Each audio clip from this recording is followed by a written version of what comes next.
2025 లేదా 26లో డిగ్రీ లేదా బీటెక్ చదివారా? సాఫ్ట్‌వేర్ జాబ్ కోసం ఎదురు చూస్తున్నారా? అయితే కోడ్ జ్ఞాన్ 100 డేస్ కోర్సులో చేరండి, జాబ్ సాధించండి. ఆంధ్రప్రదేశ్లో అసలైన ఘట్టం మొదలు కాబోతుంది రాజధాని అమరావతి నిర్మాణంలో. ఏంటి అసలు అసలైన ఘట్టం అనేటువంటి సందేహం రావచ్చు. ఆల్రెడీ ఇప్పటికే చాలా ఘట్టాలు మనం చూస్తున్నాం కాబట్టి ఇందులో క్లారిటీ ఇచ్చేటువంటి అంశం ఏంటంటే లేఅవుట్ డెవలప్మెంట్. చాలామంది ఎల్పిఎస్ గురించి, అమరావతిలో డెవలప్ చేస్తున్నటువంటి ప్లేసెస్ గురించి అనేక ప్రశ్నలు లేవనెత్తుతున్నారు. నాకు కూడా చాలా మెసేజ్లు కానీ కామెంట్స్ కానీ వస్తూ ఉన్నాయి. వాటికి ఒక క్లారిటీ ఇచ్చేటువంటి ప్రయత్నంలో భాగంగానే ఈ వీడియో చేస్తున్నాను. ఎందుకంటే అమరావతి అనేది ఒక నగర నిర్మాణానికి సంబంధించినటువంటి ప్రణాళిక. ఇప్పుడు ఆ మాస్టర్ ప్లాన్ని భాగాలుగా మనం చూస్తే చాలా కొత్త విషయాలు కనిపిస్తూ ఉంటాయి. కీలకమైన డెవలప్మెంట్ లేదా మరొక ముఖ్యమైన ఘట్టం ఏంటంటే లేఅవుట్ డెవలప్మెంట్లో ప్రైవేటు ప్రాపర్టీస్ డెవలప్మెంట్ లేదా ప్రైవేట్ ప్రాపర్టీస్ నిర్మాణం అనేది చాలా ముఖ్యమైన పాత్ర పోషించేటువంటి అంశం. అందులో భాగంగానే ప్రతి యూనిట్ని అమరావతిలో నిర్మిస్తున్నటువంటి ప్లాట్ చేసి ల్యాండ్ లేఅవుట్ చేసేటువంటి క్రమంలో ఎలాగైతే పెద్ద పెద్ద గేటెడ్ కమ్యూనిటీస్లో స్ట్రక్చర్స్ ఉంటాయో ఆ తరహాలో మొత్తం నగరాన్నే ఒక యూనిట్గా తీసుకుని చేయడం అమరావతి ప్రత్యేకత. అందుకనే పదే మాస్టర్ ప్లాన్ గురించి మాట్లాడుతున్నారు. ఆ క్రమంలోనే ఇప్పుడు చేయబోతున్నటువంటి అంకం, ఎందుకంటే 2028 నాటికి మొత్తం లేఅవుట్, రోడ్ స్ట్రక్చర్, ఇన్ఫ్రాస్ట్రక్చర్, ఎమ్యూనిటీస్కి సంబంధించినటువంటి ప్రొసీడింగ్స్ అన్నీ కంప్లీట్ చేసి అందుబాటులోకి తీసుకురావాలని చెప్పని రాష్ట్ర ప్రభుత్వం భావిస్తుంది. అందులో భాగంగానే ఏపీసీఆర్డీఏ ఇతర సంస్థలన్నీ కూడా కృషి చేస్తున్నాయి. ఇప్పుడు ప్రధానమైన ఘట్టం ఏంటంటే ఎల్పిఎస్ లేఅవుట్ల అభివృద్ధి. అంటే రెసిడెన్షియల్ జోన్ల వారీగా చేస్తున్నటువంటి డెవలప్మెంట్లో ఇక మీదట రాబోయే రోజుల్లో ప్రైవేటు భాగస్వామ్యం కూడా పెరిగేటువంటి అవకాశాలు పుష్కలంగా కనిపిస్తున్నాయి. ఒకసారి ఎలా, ఎందుకు అని విశ్లేషిద్దాం. ఇది ఓవరాల్గా అమరావతి మాస్టర్ ప్లాన్. ఇది చూస్తే కనుక ఒక జియోగ్రాఫికల్ అంటే ఒక సర్వేకి సంబంధించినటువంటి మ్యాప్ లాగే కనిపిస్తుంది. కానీ అమరావతి మాస్టర్ ప్లాన్ ప్రతిదాన్ని కూడా ఒకసారి ఇలా జూమ్ చేసి మనం చూస్తే కనుక ప్రతి యూనిట్ని క్లియర్గా ఇక్కడ మెజర్ చేసి మెన్షన్ చేశారు. ఇది చూస్తే కనుక ప్రతిదీ ఒక 500 మీటర్లు ఇంటూ 500 మీటర్లు సెల్స్గా డిజైన్ చేశారనమాట అమరావతిలో. అంటే ఎగ్జాంపుల్ ఇక్కడ నుంచి ఇక్కడ వరకు తీసుకుంటే ఇటువైపు 500 మీటర్స్, అలానే ఇటువైపు 500 మీటర్స్, అన్నీ కూడా స్క్వేర్ కట్లో ఉండేటువంటి స్పేసెస్. సో వీటన్నిటిని ఒక్కొక్క యూనిట్గా తీసుకుని ప్రతి ప్లేస్కి కూడా ప్రాపర్ ప్లానింగ్ ఉండాలి. అంటే మన ఊళ్ళల్లో ఎలా ఉంటుందంటే ప్రతి చోట ఇటు నుంచి వెళ్తే లెఫ్ట్ ఉండదు, అటు నుంచి వస్తే రైట్ ఉండదు, మధ్యలో చూస్తే డెడ్ ఎండ్ ఉంటుంది. అలాంటి వ్యవస్థలు ఎక్కడైతే కాలిబాట ఏర్పడదో అదే మనకు రహదారి, అదే మనకు పెద్ద ప్లానింగ్. కానీ అభివృద్ధి చెందినటువంటి నగరాలన్నీ కూడా ప్రాపర్ లేఅవుట్ ప్లానింగ్తో ఉంటాయి. అందుకనే అమరావతిలో ల్యాండ్ మొత్తం చదును చేసుకుని లేఅవుట్ ప్లానింగ్ చేస్తున్నారు. అందులో భాగంగానే ఈ 500 మీటర్స్ సెల్స్ని డెవలప్ చేస్తూ రాష్ట్ర మాస్టర్ ప్లాన్ని రూపొందించారు. సో ఇది 217 చదరపు కిలోమీటర్ల వైశాల్యం కలిగినటువంటి మ్యాప్ అనమాట. సో ఇలా చూసినప్పుడు మనకి ఏది కనబడదు. దీన్నే భాగాలుగా చేశారు. ఇదంతా గవర్నమెంట్ సిటీ కింద చేశారు, ఇక్కడంతా జస్టిస్ సిటీ కింద డిజైన్ చేశారు. అలానే ఇటువైపు అంతా నాలెడ్జ్ సిటీ అని చెప్పని, ఇటువైపు అంతా ఎలక్ట్రానిక్ సిటీ అని చెప్పని, ఇటేమో హెల్త్ సిటీ అని చెప్పని, ఇక్కడికి వచ్చేసరికి ఫైనాన్షియల్ డిస్ట్రిక్ట్, ఫైనాన్షియల్ సిటీ అని, ఇటుపక్క అంతా టూరిజం సిటీ అని, ఇటు స్పోర్ట్స్ సిటీ, ఇటు మీడియా సిటీ, ఇట్లా 9 నగరాలను కూడా డిజైన్ చేశారు. వీటన్నిటికీ సంబంధించినటువంటి లేఅవుట్ ఎల్పిఎస్ వర్కౌట్. అంటే ఎల్పిఎస్ అనేది ల్యాండ్ పూలింగ్ స్కీమ్కి సంబంధించి ఎక్కడైతే భూములు ఇస్తున్నారో అది. లేఅవుట్ అనేది ఓవరాల్ ప్లాన్. ఎల్పిఎస్ లేఅవుట్స్ అనేది ఎక్కడెక్కడైతే రెసిడెన్షియల్ జోన్స్, ఈ రైతులు భూములు ఇచ్చినటువంటి రైతులు ఎవరైతే ఉన్నారో వాళ్ళందరికీ కేటాయించాయి. కానీ మిగతా లేఅవుట్ డెవలప్మెంట్ కూడా చాలా ముఖ్యమైనటువంటి పాత్ర పోషిస్తుంది. అందుకనే దీన్ని ఇలా విభజించుకుంది. క్యాపిటల్ సిటీ ప్లానింగ్ బౌండరీ, అలానే R1 village planning zone, R2 low density zone, R3 medium density zone, R4 high density zone, C1 mixed use zone, C2 general commercial zone, C3 neighbourhood centre zone, అలానే C4 town centre zone, CS regional centre zone, ఇట్లా అన్నింటినీ కూడా business జోన్లు కూడా, business park zone, ఇట్లా అన్నింటినీ కూడా develop చేశారు. ఈ ప్రతి ఒక్క 500 మీటర్స్ లేఅవుట్ని కూడా ఒకసారి మనం ఇప్పుడు చూస్తే కనుక ఇది గూగుల్ మ్యాప్ లైవ్ మ్యాప్. ఇందులో చూడండి, ఇక్కడ క్లియర్గా కనిపిస్తుంది. ఇదంతా కూడా seed axis road development.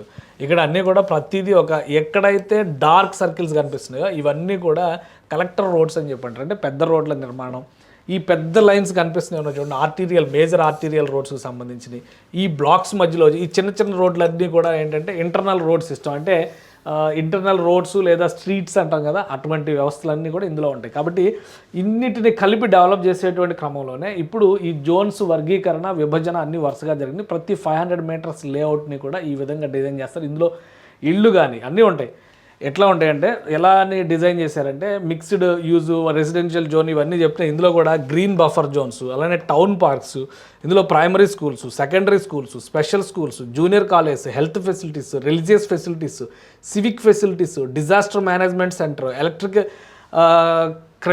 Crematorium, electrical crematorium, అలానే టౌన్ సెంటర్, ఇవన్నీ కూడా ఈ ఒక 500 మీటర్స్ ఇంటూ 500 మీటర్స్ బ్లాక్లో వస్తాయి అనమాట. ఇదంతా ఒక లేఅవుట్గా చూస్తే ఎక్కడి నుంచి ఎక్కడ కూడా దీనికి మళ్ళీ డెడ్ ఎండ్ అనేది ఉండదు. ఇది చూడండి, ఈ రోడ్ ఇలా వెళ్ళి ఇక్కడ కలుస్తుంది, ఇక్కడ నుంచి ఇంకో రోడ్డు ఉంటుంది, ఈ రోడ్లో ఇట్లా కావాలంటే ఇట్లా వెళ్ళొచ్చు, మళ్ళీ పైన అటుపక్కన ఇంకో లేఅవుట్ ఉంటుంది.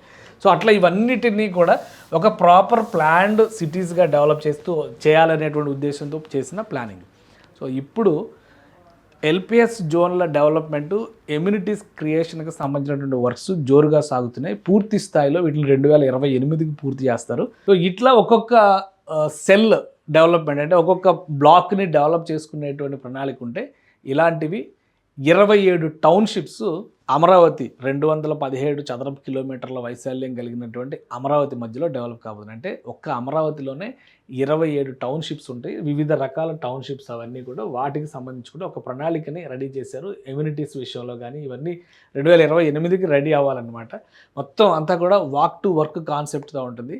ఎక్కడైతే అలాట్మెంట్స్ జరిగినాయో అంటే పరిశ్రమలకు కానీ బిజినెస్ సెంటర్స్ కానీ ఎక్కడైతే ఇచ్చారో వాటికి రెలవెంట్గా ఉండేటువంటి నివాస సముదాయాలను కూడా ఆ సమీపంలోనే ఇస్తారు. అంటే 10 నుంచి 15 నిమిషాలు లేదా 10 నిమిషాలు 5 నిమిషాలు 10 నిమిషాలు 15 నిమిషాలు ఈ డిస్టెన్స్లో వాకబుల్గా వెళ్ళి వర్క్ చేసుకునేటువంటి ఫెసిలిటీ కల్పించబోతున్నారు అనమాట. అందుకనే ఇంత ప్లానింగ్ ఉంది కాబట్టి అమరావతి పనుల్లో కొంత మీకు స్లోగా వెళ్తున్నాయి అనేటువంటి అభిప్రాయం కలుగుతుంది. ఇక్కడ చూస్తే ongoing utility ducts subgrade works 2026 ending కల్లా కూడా కలెక్టర్ రోడ్స్ అంటారు, అంటే మెయిన్ రోడ్స్ అన్నీ కూడా కంప్లీట్ చేస్తారు. తర్వాత 27కి లోకల్ స్ట్రీట్స్ ఎన్ఎంటీ అంటే ఇగో ఇక్కడ ఇచ్చారు ఆల్రెడీ. ఎన్ఎంటీ అనేది ఇది ఒక ప్లానింగ్. ఎన్ఎంటీ అంటే నాన్ మోటరైజ్డ్ ట్రాన్స్పోర్ట్ సిస్టమ్స్, అంటే సైకిల్స్ కావచ్చు, బ్యాటరీ బైక్స్ కావచ్చు, లో స్పీడ్ వెహికల్స్ చాలా ఉంటాయి. అటువంటి వాటి కోసం స్పెషల్ ట్రాక్ సిస్టమ్ అనేది డెవలప్ చేస్తారు. కలెక్టర్ రోడ్స్ అంటే ఈ మెయిన్ రోడ్స్ అవుతాయి. ఇంటర్నల్ రోడ్స్ అన్నీ కూడా ఇవి చిన్న చిన్న లేన్స్ కింద ఉంటాయి అనమాట. 2028 కల్లా ఈ పనులన్నీ కూడా కంప్లీట్ చేయాలి. వాక్ టు వర్క్ అనే concept, access to essential public transport system ఇవన్నీ కూడా ఇందులో ఇంటిగ్రేట్ చేస్తూ వచ్చారు. కాబట్టి ప్రతి బ్లాక్ అంటే ప్రతి 500 మీటర్లు బై 500 మీటర్లు ఒక టౌన్షిప్ లాగా మారుతుంది. అలాంటివి 27 టౌన్షిప్లు నిర్మాణం జరుగుతుంది. అంటే అమరావతి నిర్మాణం ఒకేసారి 27 పట్టణాలకి సముదాయంగా వేదికగా మారుతుంది అనమాట. ఆ ప్రాంతాల్లో ఎవరైతే ఇప్పుడు అక్కడ ఉన్న ప్రజలు, అలానే కొత్తగా రాబోయేటువంటి ప్రజలు, వీళ్ళందరూ కూడా ఎప్పుడైతే అక్కడ యాక్టివిటీలోకి రాబోతారో నగర స్వరూపం అనేది పూర్తి స్థాయిలో విస్తరిస్తుంది. అలానే సిటీ సెంటర్లో ఈ జోన్స్ సెంటర్స్లో పార్కులు, నాన్ వెహికల్ ఏరియాస్, చివరికి నో వెహికల్ జోన్స్ కూడా ఉన్నాయి. ఎక్కడైతే పొల్యూషన్ ఫ్రీ, ఎందుకంటే అమరావతి మొదటి నుంచి కూడా గ్రీన్ అండ్ బ్లూ సిటీగా, ఎకో ఫ్రెండ్లీ సిటీగా డెవలప్ చేస్తామని చెప్తారు. సో ఆ ప్రదేశాల్లో పొల్యూషన్ సృష్టించేటువంటి, CO2 రిలీజ్ చేసేటువంటి, కార్బన్ ఎమిషన్స్ వచ్చేటువంటి వాహనాలకి అనుమతి ఉండదు. కాబట్టి వెహికల్ ఫ్రీ జోన్స్ కూడా కొన్ని అమరావతిలో ఉంటాయి. అన్నీ కూడా ఒక్కొక్కటి అంటే హోమ్స్ కానీ అపార్ట్మెంట్స్ అంటే ఒక సైడ్ హై రైజ్ ఇచ్చేవి. హై రైజ్ మీన్స్ 10 అంతస్తులు 12 అంతస్తుల కంటే ఎక్కువ పర్మిషన్ ఇచ్చే అవకాశాలు లేవు ప్రస్తుతానికి. హై రైజ్ పాలసీ అని కూడా ఒకటి తేబోతుంది ఆంధ్రప్రదేశ్ ప్రభుత్వం. అలానే మిగతా అన్ని G+2లు G+1లు ఇట్లాంటివి ఉండేటువంటి అవకాశం ఉంది. ప్లస్ కమ్యూనిటీ సెంటర్సు, ఇతర కమర్షియల్ సెంటర్స్, బిజినెస్ సెంటర్స్ వీటన్నిటిని కూడా ఇంటిగ్రేట్ చేసి అందులో ఏర్పాటు చేయబోతున్నారు. కాబట్టి అమరావతి స్వరూపానికి సంబంధించినటువంటి సమగ్ర ప్రక్రియ ఇప్పుడు మొదలవుతుంది. ఈ స్ట్రీట్స్ అంటే మెయిన్ రోడ్స్కి సంబంధించిన ఎమ్యూనిటీస్ వర్క్స్ కంప్లీట్ అయిపోతే ఈ 27 బ్లాక్స్గా ఉన్నటువంటి టౌన్షిప్స్ డెవలప్మెంట్ ప్రోగ్రామ్ త్వరలో చేపట్టబోతున్నారు. ఈ పనులన్నీ కంప్లీట్ అవ్వడానికి 2 సంవత్సరాల సమయం పడుతుంది. ఎవరెవరైతే ఇప్పుడు చాలామందికి లెటర్స్ ఇచ్చేసారు, ఆల్రెడీ అలాట్మెంట్ లెటర్స్ ఇచ్చేసారు, ఎవరెవరికి ల్యాండ్ ఎక్కడ వస్తుంది అనేది. కానీ ఆ ల్యాండ్ డెవలప్మెంట్ అంటే ఈ ఎమ్యూనిటీస్కి సంబంధించినటువంటి ఇన్ఫ్రాస్ట్రక్చర్ వచ్చిన తర్వాత ఆ ల్యాండ్ యూజ్ చేయడానికి అవైలబిలిటీలోకి వస్తుంది. ఇప్పటికే కొన్ని ప్రాంతాల్లో ప్రైవేట్ అపార్ట్మెంట్స్ కన్స్ట్రక్షన్స్ కూడా అనుమతిస్తున్నారు. అవి కూడా అక్కడ లోకల్గా నిర్మిస్తున్నటువంటి వివిధ సంస్థలకి కావాల్సినటువంటి నివాస సముదాయాల కోసం జరగబోయేటువంటి నిర్మాణాలు. సో అదే క్రమంలో ఈ 27 టౌన్షిప్లకి సంబంధించినటువంటి ప్రణాళికని సమగ్రంగా ఒకేసారి రోడ్ స్ట్రక్చర్ని కంప్లీట్ చేయడం ద్వారా ప్రతి బ్లాక్లో యాక్టివిటీని మొదలు పెట్టాలని APCRDA అలానే అమరావతిలో పనిచేస్తున్నటువంటి ఇతర సంస్థలు కృషి చేస్తున్నాయి. త్వరలోనే ఈ యాక్టివిటీని పట్టాలెక్కించబోతున్నట్టుగా సమాచారం ఉంది.